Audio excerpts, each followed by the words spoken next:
matin, on a le plaisir d'accueillir parmi nous pasteur Nicolas, pasteur qui est venu avec son épouse Jessica. On est vraiment très content de vous accueillir ce matin et de vous avoir parmi nous. Alors sans plus tarder, ceux qui ne connaissent pas, pasteur Nicolas est pasteur à Montréal, pasteur des Assemblées de Dieu de Polynésie française. On l'accueille avec tout l'amour.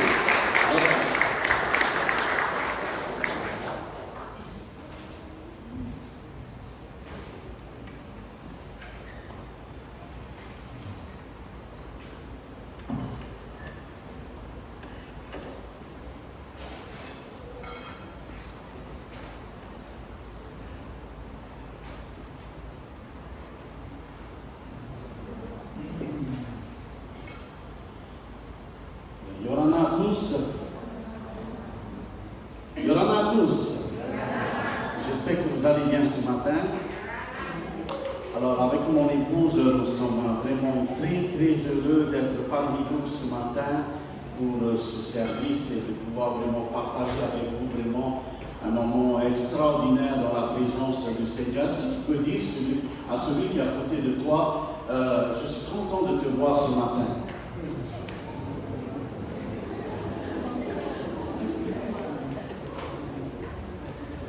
Alléluia, gloire à Dieu. Vous savez, je me rappelle souvent de ce que Jésus a dit aux disciples lorsqu'il va dire ceci, que s'il y a 2 ou 3 personnes qui se réunissent en son nom, et bien Jésus a dit, je suis là, au milieu d'eux. Et c'est extraordinaire pour chacun d'entre nous. Combien parmi nous ce matin croient que Jésus est là, au milieu de nous ce matin? Voilà, levez la main ce matin. Alléluia, gloire à Jésus. Hein? Merci Seigneur. C'est ça le privilège que nous avons ce matin. Eh bien, c'est d'avoir la présence de Jésus ce matin au milieu de nous ce matin. Et je crois de tout mon cœur que vraiment le Seigneur a une parole pour chacun d'entre nous ce matin. Alors je prie vraiment ce matin que nos cœurs soient pleinement disposés à entendre vraiment ce que le Seigneur veut déposer sur nos cœurs ce matin pour nous encourager encore dans notre marche avec le Seigneur, parce que parfois c'est pas facile. La vie spirituelle, parfois il y a des hauts, parfois il y a des bas, c'est comme ça, ça fait partie de la vie. Mais il faut persévérer à continuer à marcher avec le Seigneur jusqu'au retour de Jésus. Alors, je voudrais remercier aussi le Seigneur pour cette opportunité pour nous d'être parmi nous aujourd'hui et de pouvoir vraiment partager vraiment ce que le Seigneur a mis sur mon cœur pour nous ce matin. Je voudrais aussi remercier aussi vos pasteurs, pasteur Paul et aussi pasteur Maloué aussi pour votre confiance envers moi, de m'avoir donné l'opportunité aussi de pouvoir aussi avoir accès à ce pupitre et de pouvoir partager avec vous vraiment la parole de Dieu. Je vous transmets également les salutations de toute l'église aussi de Mahadia qui vous salue, l'église de la Bonne Nouvelle. Et donc, nous prions également pour vous aussi, pour le bon déroulement de l'église aussi ici à la Bonne Nouvelle. Amen. Gloire à Dieu. Alors, avant d'aller plus loin, j'aimerais qu'on puisse prier ensemble. Père, merci pour ces moments que nous allons vivre ensemble. Merci pour ta parole qui est la vérité. Je prie à ce matin que nos cœurs soient pleinement sensibles, disposés à l'écoute vraiment de ta parole. Merci de conduire toutes choses par le Saint-Esprit. À toi seul revient toute la gloire ce matin, dans le nom puissant et dans le nom merveilleux de Jésus. Et tout le monde dit Amen. Alors pour introduire avec vous le message de ce matin, je tenais à vous raconter un petit témoignage qui nous concerne également à moi et mon épouse aussi. Vous savez, mon épouse et moi avons l'habitude tous les soirs avant de dormir et de prier, de toujours prier. Et j'aimerais vous encourager, frères et sœurs, avant de dormir le soir, de toujours continuer à prier, parce qu'on ne sait pas ce qui peut se passer la nuit.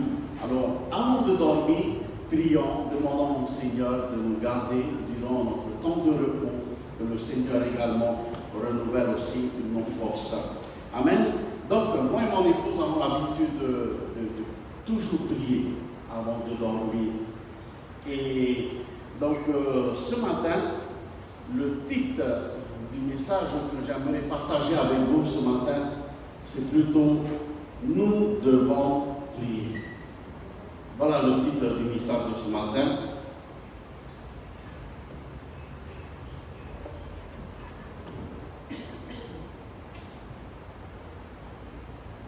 Voilà, le titre de ce matin, c'est ça. Nous devons prier.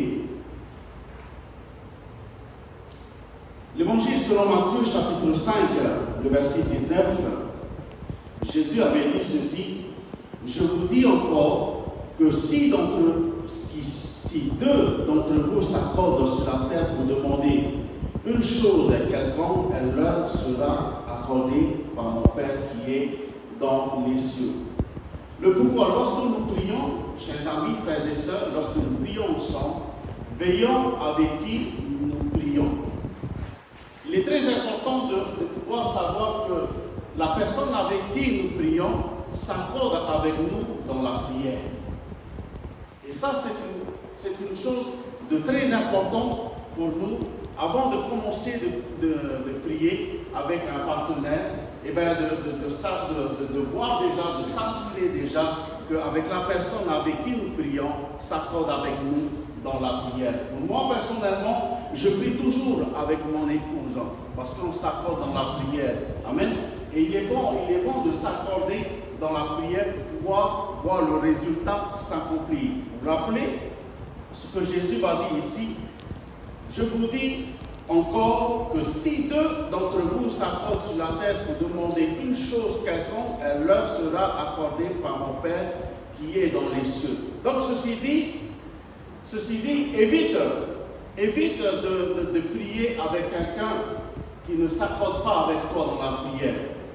Lorsque, je prends un exemple tout simplement, j'ouvre une parenthèse, lorsque tu te lances dans un projet avec une personne, avec un collaborateur, et si parfois cette personne ne s'accorde pas avec toi sur le projet que vous allez mettre en place, le projet ne va jamais aboutir, le projet ne va jamais continuer plus loin.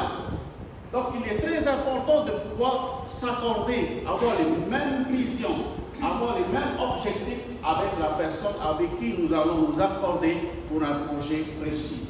Et le pourquoi que dans la prière, lorsque tu te mets en prière, il est important de prier avec quelqu'un qui s'accorde avec toi dans la prière.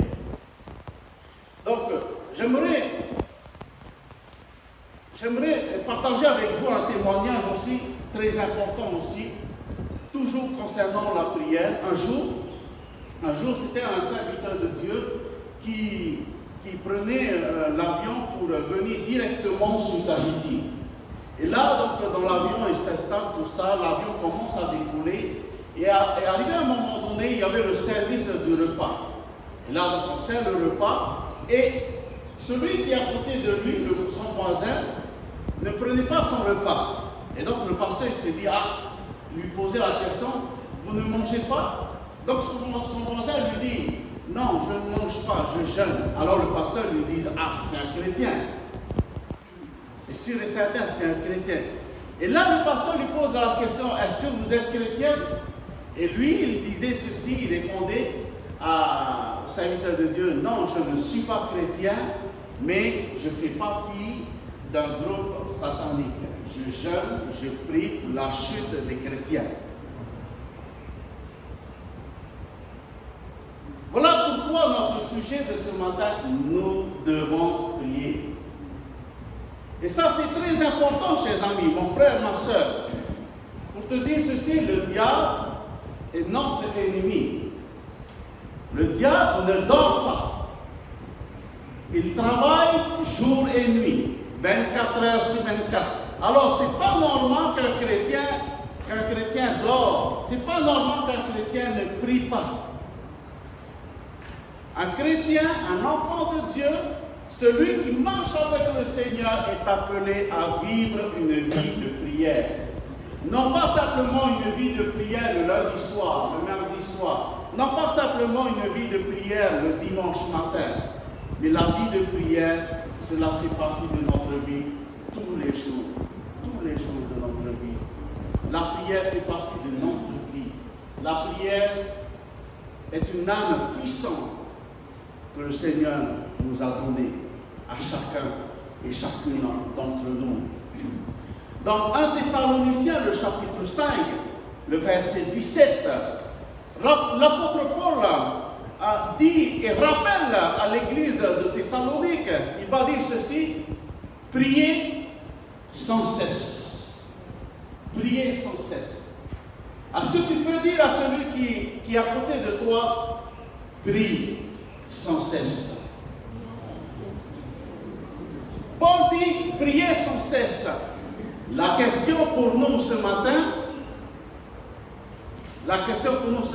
pourquoi devons-nous prier sans cesse? Pour que notre foi ne défaille pas. Amen. Vous vous rappelez de 1 Pierre, le chapitre 5 et le verset 8, il est dit ceci: soyez sobres, veillez, votre adversaire, le diable, rôde comme un lion rugissant, cherchant qu'il dévorera. Mon frère, ma soeur, le monde ne fait pas de cadeaux. Ça, c'est sûr et certain. Le monde ne fait pas de cadeaux. Le monde t'éloignera toujours de Dieu. Le monde t'éloignera toujours du plan de Dieu. Pour te rappeler que Dieu a un plan pour ta vie. Et le monde va toujours t'éloigner du plan de Dieu. Donc, lorsque nous lisons la parole de Dieu, eh bien la parole de Dieu nous encourage dans notre vie spirituelle. Elle nous encourage à toujours marcher avec le Seigneur, à toujours persévérer, à marcher avec le Seigneur. Même si parfois ce n'est pas facile. Bien parfois il y a des chrétiens qui pensent que la vie chrétienne est facile. Non! À aucun moment Jésus a dit que la vie chrétienne est facile. À aucun moment Jésus a dit que vous aurez une vie en rose. Bien au contraire, Jésus a dit à ses disciples, vous aurez des moments difficiles, vous aurez des tribulations, mais prenez courage. Et ça, c'est aussi une parole pour chacun d'entre nous ce matin. Je ne dis pas simplement pour vous, mais pour chacun d'entre nous. À nous encourager justement, à nous focaliser toujours sur la personne de Jésus. À nous encourager à lire la parole de Dieu, afin de pouvoir nous encourager à toujours marcher, à toujours continuer à avancer avec le Seigneur, malgré les difficultés que nous pouvons rencontrer. En tous les cas, nous allons rencontrer des épreuves tous les jours de notre vie, et cela fait partie de notre vie spirituelle. Et c'est là, au travers de ces épreuves, qui peut venir faire face à nous, cela va nous permettre aussi à chacun d'entre nous de pouvoir aussi grandir dans notre vie spirituelle, de pouvoir grandir dans notre foi, dans notre marche avec le Seigneur. Et c'est pour cela, lorsqu'on lit la parole de Dieu, on peut voir ici, dans 1 Jean, le chapitre 2, le verset 15, il va dire ceci, la parole de Dieu va dire ceci: n'aimez point le monde, ni les choses qui sont dans le monde. Si quelqu'un aime le monde, l'amour du Père n'est point en lui. Et ça, c'est un encouragement pour chacun et chacune d'entre nous, de ne pas être amis du monde ni des choses de ce monde. Parce que les choses, comme je disais tout à l'heure, les choses de ce monde ne font pas de cadeau. Il peut t'éloigner loin, loin, loin de Dieu.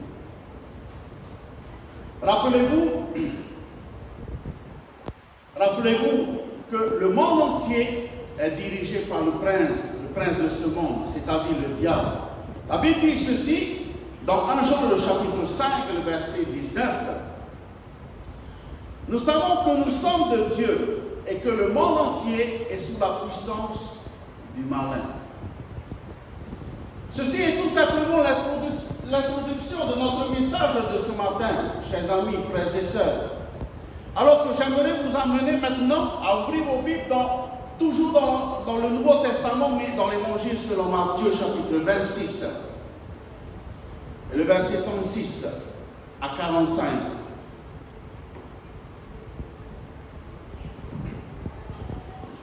Il est dit ceci: là-dessus, Jésus alla avec eux dans un lieu appelé Gethsémani.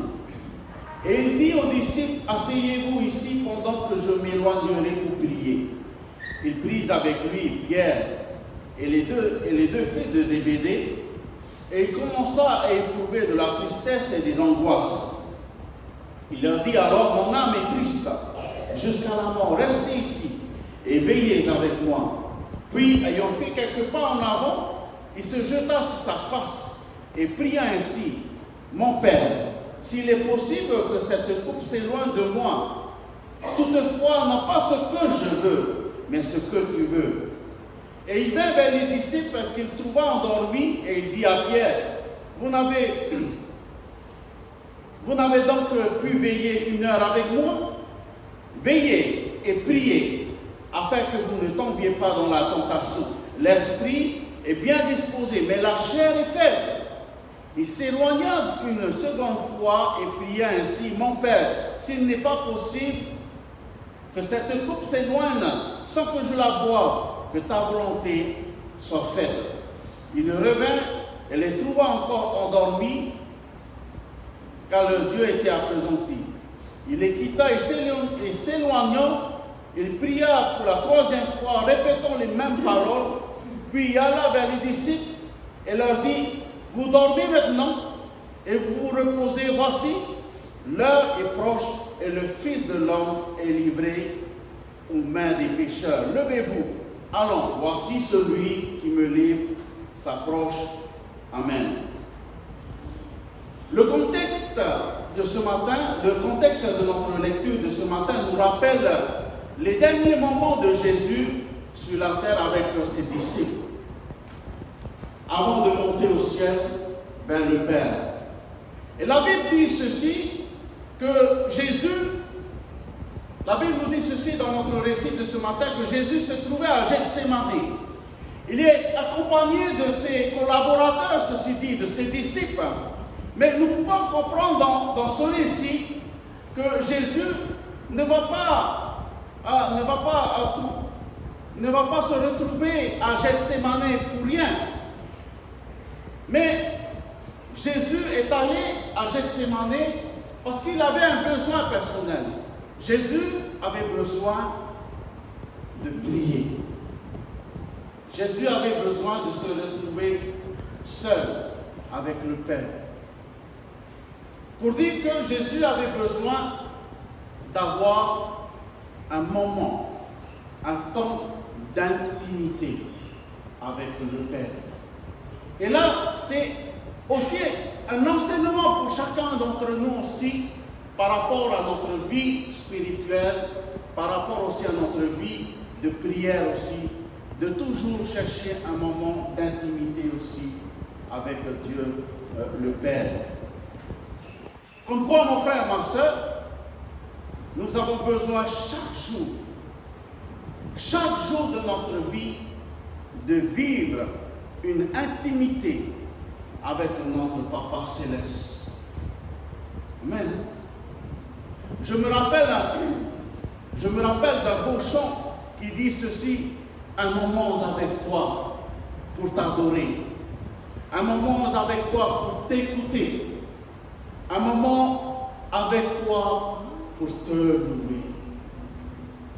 Avoir une vie d'intimité avec Dieu, cela est primordial, cela est nécessaire pour chaque chrétien, pour chaque membre d'église.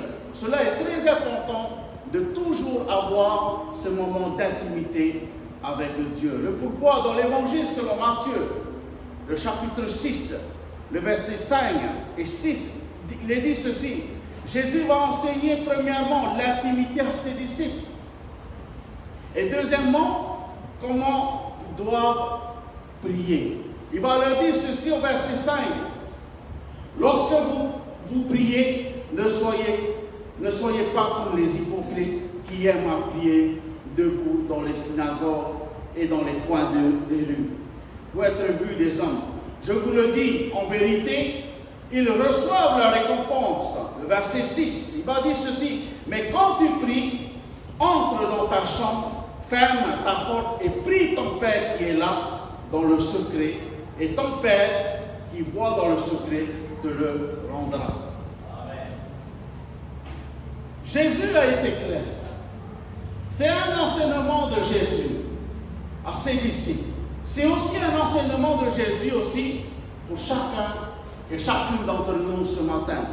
Lorsque nous passons dans un moment de prière, lorsque nous passons dans un moment d'intimité avec Dieu, il est très important pour nous, frères et sœurs, amis, de pouvoir nous éloigner des choses qui pourraient nous empêcher justement à passer du temps dans l'intimité avec Dieu le Père. Et le pourquoi Jésus ici va utiliser la chambre. Il va dire ceci: quand tu pries, entre dans ta chambre, entre dans l'intimité, entre dans ta chambre et ferme la porte de ta chambre. Pourquoi fermer la porte de ta chambre? Parce que dehors, il y a beaucoup de bruit qui pourrait t'empêcher à prier. Et ça, c'est une vérité, chers amis. Je ne sais pas si vous avez remarqué cela. Si vous priez dans le salon, vous priez sur la terrasse, il y a toujours du bruit. Soit les enfants courent de gauche à droite, soit il y a le téléphone qui sonne, ou la télé qui s'allume, il y a le chien qui aboie. Il y a toujours quelque chose qui peut nous empêcher à prier. Vous priez dans le salon, il y a le noir qui sonne, il y a toujours quelque chose qui nous empêche à prier et à continuer à prier. Le pourquoi Jésus va donner l'exemple, va prendre cette image de la chambre. Quand tu pries, entre dans la chambre et ferme la porte de ta chambre. Éloigne-toi de tout bruit et prie ton Père qui est là, dans le secret. Et quand Jésus va dire ceci, et j'aime lorsque Jésus va dire, prie ton Père qui est là. Mon frère, ma soeur, quand Jésus dit quelque chose, il ne dit pas cela pour ne rien dire. Lorsque Jésus dit que quand tu pries, prie ton Père qui est là, il est là. Il est là, dans ta chambre, dans le lieu secret, là où tu vas te tenir dans la présence de Dieu. Ton Père, notre Papa Céleste, est là. Le pourquoi Jésus dit, prie ton Père qui est là dans le lieu secret, et ton Père te le rendra. Tout ce que tu as sur ton cœur, tout ce que tu as sur ton cœur, lorsque tu es dans l'intimité, là, dans tout, dis tout à ton papa. Même si parfois tu n'es pas content, que tu sois content ou pas content, dis tout. Mais, parce que Dieu le Père a toujours une parole pour chacun et chacune d'entre nous. Alléluia. Notre Dieu, il est un Dieu de bonté. Il est fidèle. Fidèle en tout temps. Lorsque tu passes par des moments difficiles et que parfois tu penses que Dieu t'a abandonné. Non, il ne t'a pas abandonné. Bien au contraire, il te laisse le choix, il te laisse le temps de pouvoir toujours te focaliser sur lui. Amen. Dieu, il est toujours là. Notre bon Père Céleste, il est toujours présent. Il est toujours avec nous. 24 heures sur 24. Lorsque nous passons par des moments difficiles, frères et sœurs, nous n'avons pas pris de gauche à droite. Asseyons-nous et prions. Et lorsqu'on prie, Dieu entend. Dieu n'est pas sourd. Dieu entend bien nos prières. Dieu entend ta prière.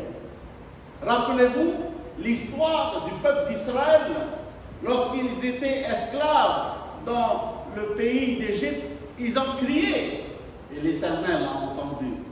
Vous vous rappelez de cette parole qui dit aussi, quand un malheureux crie à l'Éternel, l'Éternel entend et le sauve de toutes ses détresses. pour te dire ceci, que lorsque tu pries, Dieu entend ta prière. Amen.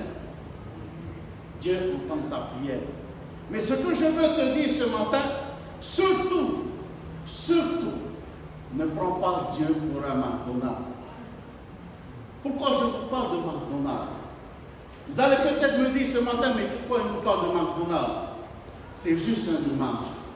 Vous passez au McDonald's en voiture, vous commandez votre repas, vous passez au pays, vous récupérez.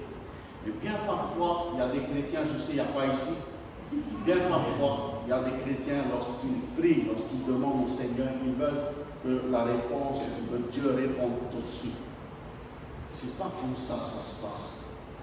On s'assoit, on prie et on fait confiance à Dieu. Alléluia. Amen. On s'assoit, on prie et on fait confiance à Dieu. Amen. Dieu va répondre.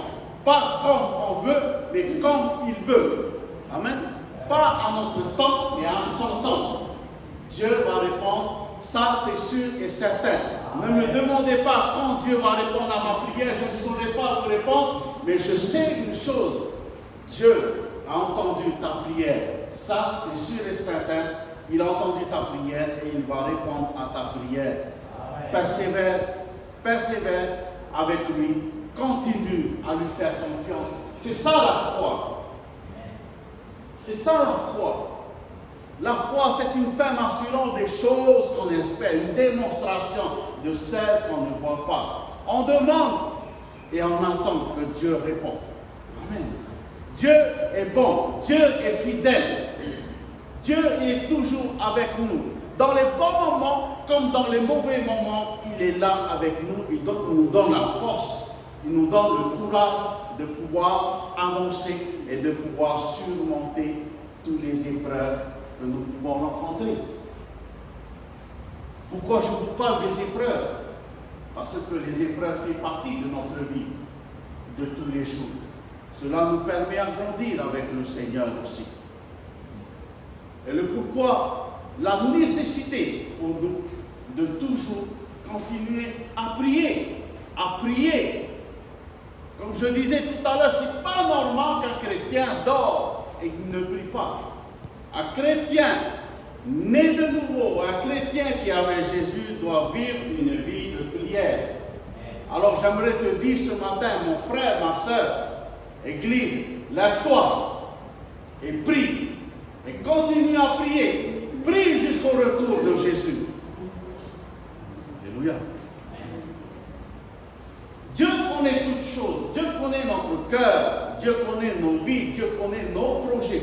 Dieu connaît les projets de l'Église. Dieu connaît toutes choses. Prie.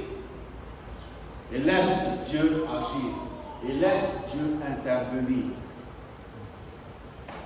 Alléluia. Amen. La prière fonctionne toujours avec la foi. L'évangile de Marc, chapitre 11, le verset 24, il est dit ceci: c'est pourquoi je vous dis, tout ce que vous demanderez en priant, croyez que vous l'avez reçu, et vous le verrez s'accomplir. Jésus est clair. Lorsque tu pries, crois à ce que tu as demandé, tu l'as reçu. Même si tu n'as pas encore vu, mais tu l'as reçu. C'est ça la foi. Amen. C'est ça la foi. 1 Jean chapitre 5, verset 15, il est dit ceci: et si nous savons qu'il nous écoute, quelque chose que nous demandions, nous savons que nous possédons la chose que nous lui avons demandée. Mais non. Dieu est tellement bon. Est-ce que tu peux dire à celui qui est à côté, Dieu est tellement bon? Alléluia.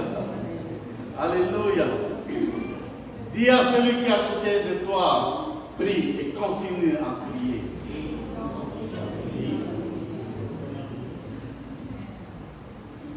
Bien parfois, il y a des personnes qui disent: attends, ça fait des années que je prie, je n'ai pas encore vu la réponse. Mais prie, continue à prier. Continue à prier. Dieu n'est jamais en retard. Alléluia. Toi et moi, on peut être en retard. Mais Dieu n'est jamais en retard. Ce matin, il était déjà là pour nous accueillir. Amen. Donc, prie. Continue à prier. Nous devons prier. Jacques chapitre 5, le verset 15 et 16. Il est dit ceci: la prière de la foi sauvera le malade. La prière de la foi sauvera le malade. Si tu pries et que tu ne crois pas, ça ne sert à rien. Mais lorsque tu pries pour quelqu'un qui est malade, au nom de Jésus, crois que cette personne est guérie. J'ouvre une parenthèse, je vais vous raconter un témoignage vite fait. Non pas pour me glorifier, mais pour glorifier le Seigneur. Ça s'est passé ce matin. Avant de venir ce matin, mon épouse a toussé. Déjà hier soir, elle a toussé. Ce matin, elle a toussé. Et moi, j'étais là dans la chambre, je me suis dit, là, c'est encore l'ennemi, là, qui est en train de faire en sorte de nous empêcher à aller sur Tahiti. Et là, je disais à mon épouse, viens, on va prier ensemble. On se tient par la main et on prie dans le nom de Jésus. Et je disais ceci: Seigneur, je prends autorité sur cette toux. J'ordonne à cette toux maintenant d'arrêter et de sortir, de dégager maintenant dans le nom de Jésus. Mon frère, ma soeur, en venant ce matin sur le bateau, j'étais comme ça, je la regarde, elle ne toussait plus. Gloire à Dieu! Amen. Alléluia! Amen. C'est pour te dire, Dieu entend. La prière est efficace. La prière va toujours avec la foi. Alléluia! Amen. La prière de la foi sauvera le malade. Alléluia! Et le Seigneur le relèvera, et s'il a commis des péchés, il lui sera pardonné. Verset 16. Confessez donc vos péchés les uns les autres, et priez les uns pour les autres, afin que vous soyez guéris. Et il est dit ceci: la prière fervente de juste a une grande efficace. Lorsque tu vis dans la justice de Dieu, lorsque tu vis selon la volonté de Dieu, lorsque ta vie est alignée à la parole de Dieu, non pas la parole qui doit s'aligner à nous, c'est à nous aligner à la parole de Dieu. Lorsque ta vie est alignée à la parole de Dieu, lorsque tu vis dans la justice de Dieu, il est dit, la prière fervente de juste a une grande efficace. Alléluia. Vous voyez toutes les opportunités que nous avons, vous et moi. L'opportunité que nous avons, le privilège que nous avons d'être un enfant de Dieu. Cette nouvelle identité en Christ, d'être un enfant de Dieu, ce n'est pas tout le monde qui est enfant de Dieu. Mais lorsque tu es en Christ, tu deviens un enfant de Dieu. Et ça, c'est un privilège d'avoir cette nouvelle identité en Christ, d'être appelé enfant de Dieu. Et encore plus, d'être un disciple de Jésus. Et non simplement d'être un disciple de Jésus, mais aussi d'avoir ce privilège aussi, d'avoir cette relation intime avec Dieu le Père, d'avoir aussi ce privilège, cette opportunité de pouvoir dialoguer, de pouvoir parler avec notre Papa Céleste au travers de la prière. C'est un des moyens qui nous a été accordé à chacun d'entre nous. La prière est un moyen pour nous de pouvoir communiquer avec notre Dieu, notre Papa Céleste. Alléluia! Et ça, c'est important, chers amis, frères et sœurs. Et cela est important pour nous de toujours avoir le dialogue, de pouvoir toujours cette relation avec notre Dieu, avec notre Papa Céleste. Parce que si on n'a pas cette relation, si on n'a pas cette communion au travers de la parole, au travers de la prière, pardon, il y a un problème. Je prends un exemple pour un couple. Imaginez que dans un couple, Il n'y a pas de dialogue. Il n'y a pas de dialogue dans le couple. Pensez-vous que c'est normal? Non. C'est pas normal. Dans un couple, il doit toujours avoir un dialogue entre la femme et le mari et la femme. Il doit toujours avoir ce temps de dialogue, de relation, de discussion, de partage. Avec les enfants aussi. Dans la famille, dans le foyer, c'est toujours ça, ça fait partie, ce temps de partage, de dialogue, de discuter. Dans la vie spirituelle, avec notre relation avec Dieu le Père, c'est pareil. D'avoir toujours cette communication, ce dialogue avec Dieu le Père. Vous allez peut-être me dire, oui, mais à quelle heure? Non, il n'y a pas d'heure. 24 heures sur 24. En tout moment. Tu n'as pas à payer la communication. Dieu a déjà payé pour toi à la croix. La communication, cette connexion que nous avons avec Dieu le Père, mon frère, ma soeur, est gratuite. On n'a pas besoin de payer notre abonnement spirituellement.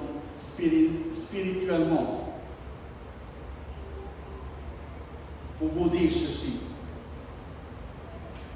Dieu a déjà payé sur la croix. Chaque jour de notre vie, nous avons ce privilège, vous et moi, d'ouvrir notre bouche et de dire, Papa, merci pour cette nouvelle journée.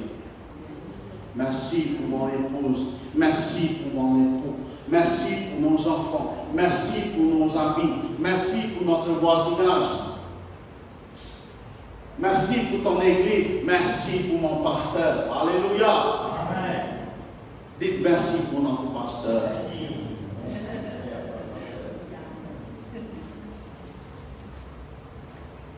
Priez pour celui qui est à côté de vous, priez pour vos enfants. Priez pour votre épouse, priez pour votre époux, priez pour votre patron, priez pour votre pasteur, priez pour le gouvernement de notre pays. La prière fait partie de notre vie de tous les jours, 24 heures sur 24. Nous devons prier. La prière fait bouger les choses dans le monde spirituel. Alléluia. J'aimerais te dire ceci.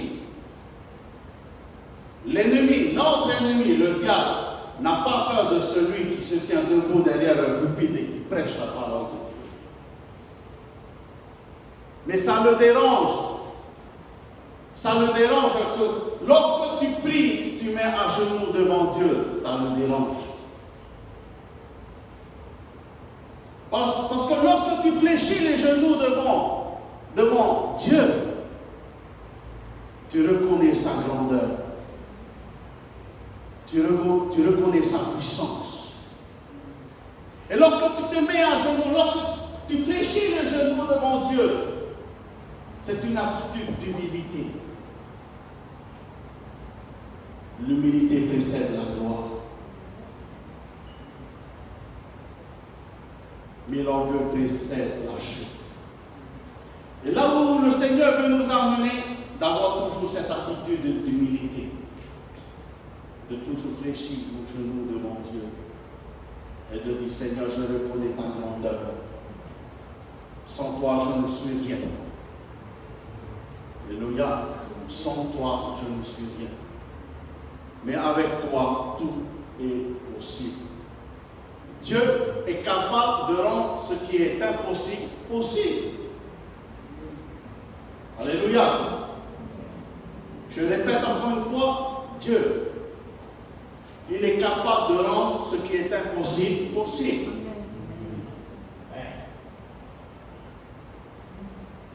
Quelqu'un qui est malade, il va voir le médecin à l'hôpital. Merci Seigneur pour nos médecins. Dans notre pays, je bénis Dieu pour nos médecins. Mais parfois, les médecins ne comprennent pas, n'arrivent pas à comprendre. Tu n'as rien, on a fait des radios, tu n'as rien. Tu n'es pas malade, alors que la personne ne se sent pas bien. Des fois, c'est spirituel. Les médecins que nous avons, ils ont des limites. Mais celui qui est au-dessus n'a pas de limite. Alléluia. Jésus, il est le médecin des médecins. Lui, il n'a pas de limite. Alléluia. À son époque, il guérissait les gens qui étaient malades. La Bible dit, lorsqu'on regarde la parole de Dieu, la Bible dit que Jésus n'a pas changé. Il est toujours le même hier, aujourd'hui, éternellement. Ceci dit que Jésus n'a pas changé. Il a guéri les gens qui étaient malades à son époque. Les aveugles voient, les sourds entendent, les gens qui sont arrêtés, paralysés, ne marchaient pas. Ils marchent dans le nom de Jésus, se lèvent, sortent au nom de Jésus. Et je crois qu'au travers de la parole de Dieu, lorsque la Bible dit que Jésus n'a pas changé, il est toujours le même, hier, aujourd'hui, éternellement, je crois fermement qu'aujourd'hui, Jésus accomplit encore des miracles. Amen. Alléluia. Mais si vous me permettez de vous poser une question ce matin, quel est le plus grand des miracles? Quel est le plus beau des miracles que Dieu peut accomplir dans la vie d'un être humain? Pour ma part, vous n'êtes pas obligé d'être d'accord avec moi. Pour ma part, le plus beau des miracles que Jésus peut accomplir dans la vie d'un être humain, c'est de voir cette personne transformée. C'est de voir cette personne née de nouveau en Jésus-Christ. Alléluia. Née de nouveau en Jésus-Christ. Oui, guérir la personne qui a une maladie, cancer ou je ne sais pas quoi, il est guéri dans le nom de Jésus. Oui, merci Seigneur, gloire à Dieu. Gloire à Dieu pour la guérison. Mais le plus beau des miracles que Jésus peut accomplir dans la vie d'une personne, c'est lorsque cette personne naît de nouveau en Jésus-Christ. C'est de voir cette personne transformée par la grâce de Dieu, par la faveur, par l'amour de Dieu. La vie de cette personne transformée. Jésus ne cessera jamais de nous étonner. Chaque jour de notre vie ne cessera jamais de nous étonner. Jésus accomplit encore aujourd'hui des choses extraordinaires. À son époque, la Bible dit que quand Jésus passait dans les villes et les villages, il faisait du bien partout. Et aujourd'hui, Jésus fait du bien encore aujourd'hui dans la vie de chaque être humain.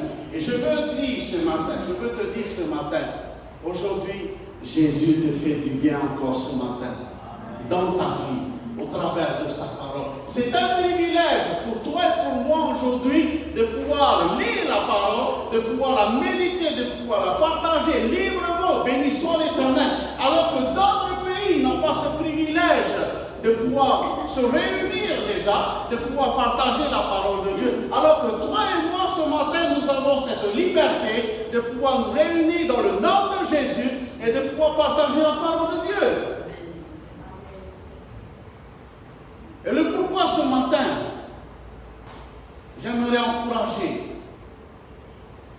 l'Église que nous sommes, que nous devons prier, que nous devons toujours prier. Priez sans cesse. Paul a dit, priez sans cesse. Jésus a dit, priez afin que vous ne tombiez pas dans la tentation. Le monde actuel est rempli de convoitises qui pourraient nous entraîner loin de Dieu. Et Jésus dit, Jésus a dit, veillez et priez afin que vous ne tombiez pas dans la tentation. Nous devons prier, frères et sœurs. Église, nous devons prier. Alléluia. J'invite l'équipe des musiciens à venir.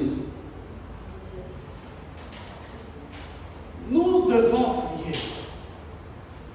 Dis à celui qui est à côté de toi, mon frère, ma soeur, lève-toi et prie. Dis à celui qui est à côté de toi, lève-toi et prie. Alléluia. On dirait que tu as peur de dire. Lève-toi et prie. Et prie jusqu'au retour de Jésus. La prière, c'est la respiration de l'âme. La prière fait bouger les choses dans le monde spirituel. spirituel. Autrement dit, la prière fait bouger le bras de Dieu. Pour te dire ceci, tout est possible à celui qui croit. Si je peux poser la question ce matin, combien parmi nous ce matin que tout est possible avec Dieu? Alléluia. L'Église doit toujours vivre une vie de prière. Je sais que vos pasteurs vous ont déjà prêché sur la prière. Mais comme je disais à Pasteur Maroula, vous savez, vous allez dans tel restaurant, vous allez manger chamen là-bas, vous allez là-bas dans un autre restaurant, chamen, ce n'est pas les mêmes ingrédients, ce n'est pas les mêmes recettes. Mais Église, nous devons prier. Levons-nous et priez le Seigneur. Prions Dieu jusqu'à son retour. Est-ce qu'on peut se lever dans notre place? Merci Père. Merci pour ta parole qui est la vérité. Merci de bénir ta parole dans nos cœurs. Merci de nous faire du bien, de nous aider encore à continuer à prier jusqu'à ton retour. Même parfois, tout devient difficile. Donne-nous la force et le courage de continuer à prier. Merci Seigneur pour ce privilège, cette opportunité que tu nous accordes de pouvoir nous tenir devant toi chaque jour de notre vie, de pouvoir avoir cette relation, de pouvoir avoir ce dialogue, cette communion avec toi, ce temps d'intimité avec toi, Papa. Nous voulons te glorifier ce matin et nous voulons t'élever ce matin. Bénis ton Église ici. Bénis, Seigneur, tes serviteurs. Bénis tous ceux et celles qui servent dans cette maison, Papa. Dans le nom puissant de Jésus. Nous croyons que tout est possible avec toi. Nous croyons que ce qui est impossible devient possible avec toi, Papa. Nous croyons que tu guéris encore aujourd'hui. Ta parole nous enseigne ce matin que la prière de la foi sauvera le malade. Seigneur, merci dans le nom de Jésus. Amen. Nous déclarons la guérison dans chaque vie ce matin. Dans le nom puissant et dans le nom merveilleux de Jésus. À toi seul revient toute la gloire. Et tout le monde dit Amen. Alléluia. Gloire à Dieu.